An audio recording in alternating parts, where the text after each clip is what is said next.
Assalamualaikum warahmatullahi wabarakatuh. Hai para pencinta catur dan para catur mania, selamat datang kembali di Legenda Catur Dunia. Pagi ini ulasan game-game turnamen FIDE Grand Swiss sementara saya skip dulu kawan. Saya ganti dengan game dari Magnus Carlsen yang sedang ikut turnamen tim catur di negaranya di Norwegia. Turnamen ini adalah turnamen beregu yang diikuti oleh 10 tim, masing-masing terdiri dari 6 pemain. Dan Carlsen tergabung di tim catur Overspiel. Untuk mengenai detail jelasnya turnamen ini, kalian bisa kunjungi official websitenya, linknya ada di kolom deskripsi kawan.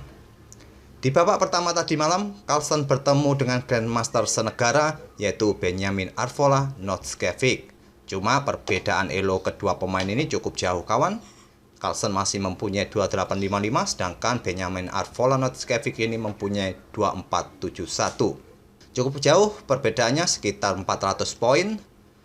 Dan perlu diketahui kawan, turnamen ini adalah turnamen resmi, akan mempengaruhi poin elo kedua pemain. Jika Carlsen menang, dia hanya mendapatkan poin 0,9. Jika remis, dia akan kehilangan 4 poin. Jika kalah, dia akan kehilangan 9 poin.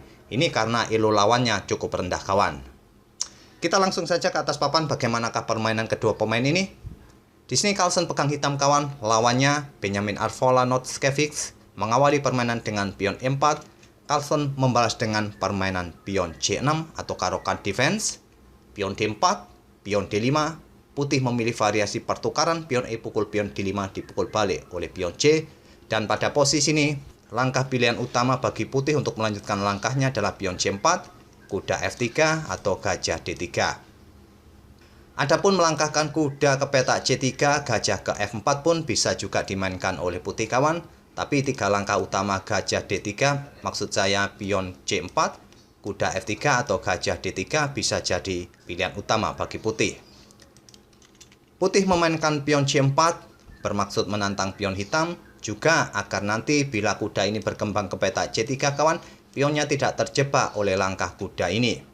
Carlsen membalasnya dengan langkah kuda F6, ini adalah pilihan utama. Kuda C3, pion E6 membuka diagonal gelap, kuda F3, dan gajah gelap ke B4 mengepin kuda. Putih merespon dengan melanjutkan pengembangan gajah D3-nya. Di sini Carlsen melanjutkan dengan langkah pion D, pukul pion C4 dipukul balik oleh gajah. Carlsen melanjutkan rokade, putih pun juga rokade, dan Carlsen memainkan pion B6. Untuk membuka diagonal petak terang kawan, menyiapkan gajahnya di Viacento di petak B7 nanti, putih melanjutkan dengan pengembangan gajah G5 mengepin kuda, gajah hitam B7 dan kuda putih ke E5. Menempati spot petak pusat yang cukup strategis, di sini Carlsen merespon dengan langkah pion H6, gajah mundur ke H4 agar tetap bisa mengepin kuda, dan Carlsen melanjutkan pengembangan kuda ke C6. Bila mengembangkan kuda B ke D7 kawan, inilah akibatnya kuda akan pukul kuda. Hitam tidak akan berani pukul balik menggunakan kuda kawan, jadi memukulnya menggunakan menteri dan gajah akan pukul kuda sehingga struktur pion hitam ini akan rusak. Tapi engine masih merekomendasikan kawan variasi ini dan hitam pun masih baik-baik saja. Tapi tentu dengan formasi atau struktur seperti ini tidak akan nyaman bagi raja hitam nantinya. Oleh karena itulah Carlsen mengembangkan kudanya ke C6. Tapi konsekuensi berikutnya adalah gajah akan pukul kuda, dipukul balik oleh menteri. Selanjutnya kuda putih ke D7, lanjut Benjamin menggarpu beteng serta menteri hitam. Carlsen menempatkan menterinya di H4, menghindari ancaman garbuan kuda. Kenapa Carlsen tidak memilih pukul pion D4 saja kawan? Tentu saja Carlsen tidak menginginkan pertukaran menteri lebih awal kawan, karena dia sudah tahu bahwa dia akan kehilangan betengnya. Jadi dalam permainan endgame yang lebih cepat tanpa menteri setelah kehilangan beteng tentu akan merugikan bagi hitam. Oleh karena itu Carlsen memilih menempatkan menterinya di H4. Selanjutnya kuda pukul beteng, dipukul balik oleh beteng hitam, dan beteng putih bergerak ke E1. Sebuah langkah yang logis sebetulnya untuk menempati lajur yang semi terbuka, tapi langkah ini bukanlah langkah terbaik bagi putih kawan. Baiknya tadi memainkan pion maju ke petak A3 mengancam gajah.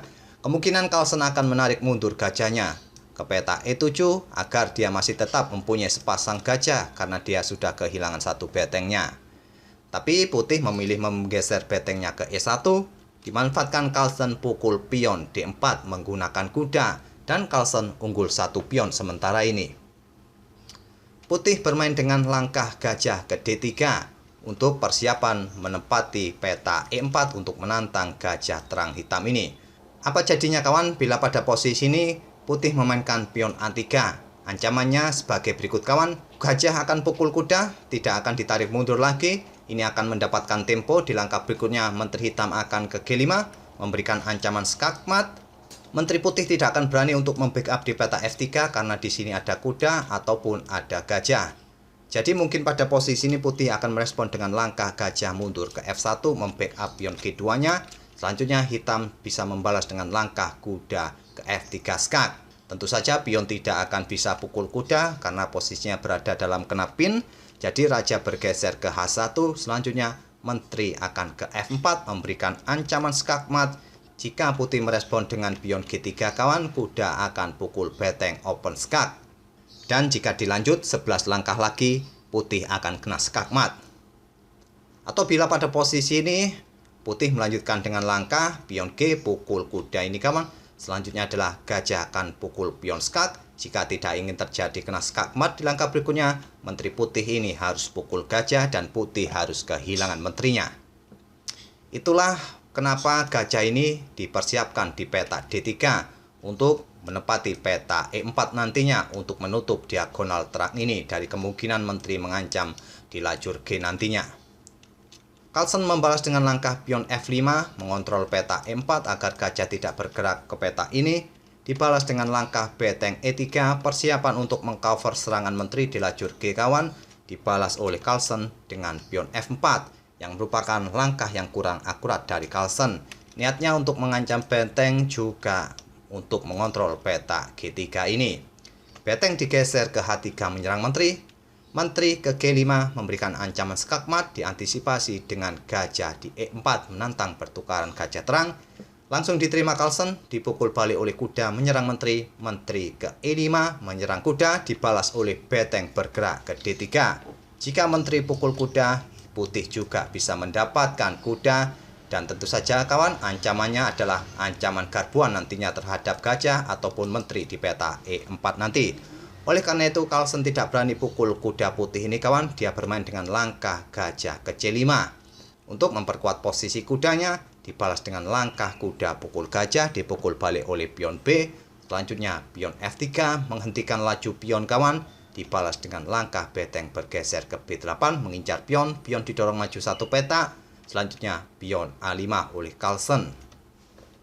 Sampai langkah ke-25 ini sudah terlihat bahwa putih sangat unggul karena dia masih mempunyai sepasang beteng kawan. Di sini putih memilih untuk menyederhanakan permainan menantang pertukaran menteri setelah unggul kualitas perwira. Tentu saja ditolak Carlsen dengan menteri bergeser ke D5 dan putih kembali menawarkan pertukaran menteri di peta E4. Kali ini Carlsen menerimanya, menteri pukul menteri dipukul balik oleh pion F. Kenapa tadi Carlsen menerima pertukaran menteri ini kawan? Karena dia melihat bahwa setelah baku hantam dengan menteri putih tadi, pion putih ini menjadi pion yang terpisah. Ini menjadi keuntungan bagi Carlsen. Sekarang dia punya pion mayoritas yang terkumpul di sayap raja kawan melawan dua pion. Tentu ini akan menjadi keuntungan bagi hitam. Di sini Carlsen melanjutkan dengan langkah beteng ke B4, menghentikan laju pion. Dibalas dengan raja mulai bergerak ke F2. Sekarang pion A4 menantang pion putih, tantangan diterima, dipukul balik oleh beteng. Dan beteng putih bergerak ke C3 mengancam pion hitam, pion didorong maju. Selanjutnya pion A3 oleh putih. Carlsen membalas dengan langkah kuda ke B5 mengancam beteng. Beteng turun ke C1, kuda kembali ke D4, beteng kembali naik ke C3, kuda kembali ke B5, dan beteng mundur kembali ke C1. Carlsen mengulangi langkahnya kawan, kuda ke D4. Langkah kuda yang berulang ini kawan sebetulnya adalah tawaran dari Carlsen untuk bermain remis. Karena Carlsen pada posisi ini sudah terlihat kawan, dia sudah kalah kualitas perwira. Jadi cukup logis Carlsen membuat langkah yang berulang. Karena posisi kuda Carlsen ini juga memberikan ancaman bagi kedua beteng putih kawan dengan garbuannya nanti. Tapi pada posisi ini putih tidak mengulangi langkahnya karena dia berpikir mungkin bisa menang melawan Carlsen dengan dua betengnya. Dia tidak menginginkan permainan berakhir remis. menggeser beteng C ke B1. Carlsen tetap melangkahkan kuda ke B3 menyerang beteng di A1, beteng naik ke A2. Sekarang Raja Carlsen mulai bergerak, Raja Putih juga bergerak, dan pion G5 oleh Carlsen melindungi pion F4-nya dan Raja Putih ke E2. Langkah ini adalah langkah blunder kawan karena dia meninggalkan pionnya, pion yang terpisah, pion yang kesepian. Di sini Carlsen membalas dengan langkah Raja mulai bergerak ke pusat, Raja mundur ke D1 terus meninggalkan pionnya. Carlsen pun mendekati pion yang kesepian ini. Raja Putih ke C2. Sekarang pion G4. Carlsen tidak mau terburu-buru pukul pion putih ini. Dilanjut dengan Raja ke C3. Pion didorong maju ke F3. Pion H3 balas putih. Pion H5 balas Carlsen. Pion H pukul pion G4 dipukul balik oleh pion H. Dan putih menggeser betengnya ke H1. Mulai memberikan ancaman nanti di peta H5 kawan atau nanti menusuk dari baris belakang ini. Carlsen melanjutkan dengan langkah Raja ke F4. Langkah Raja pukul pion harusnya bisa jadi pilihan utama bagi hitam. Di sini Carlsen melangkahkan Raja ke F4. Pion didorong maju ke E5. Raja pukul pion. Disinilah tadi kawan, hitam sudah kalah satu tempo di sini. Selanjutnya adalah pion G pukul pion F3. Lanjut putih dipukul balik oleh pion G. Beteng putih H4 membatasi Raja hitam untuk bisa maju ke depan. Dibalas dengan langkah kuda C1. Beteng A bergeser ke H2 dan kuda ke E2 skak. Raja ke C2. Raja hitam mulai bergerak ke D5. Beteng putih ke H8 ingin menusuk dari belakang. Pion E5 dan Raja putih bergerak ke B2. Pion C3 skak oleh Carlsen. Raja naik ke B3 menyerang beteng. Beteng turun ke A7 dan beteng putih ke C8. Untuk mencegah beteng hitam menempati lajur C kawan, dibalas dengan beteng ke B7 skak, Raja ke A2, beteng ke B2 skak, Raja ke A1, dan sekarang beteng bergeser ke D2 untuk memberikan backup bagi pion untuk didorong maju ke C2 nanti.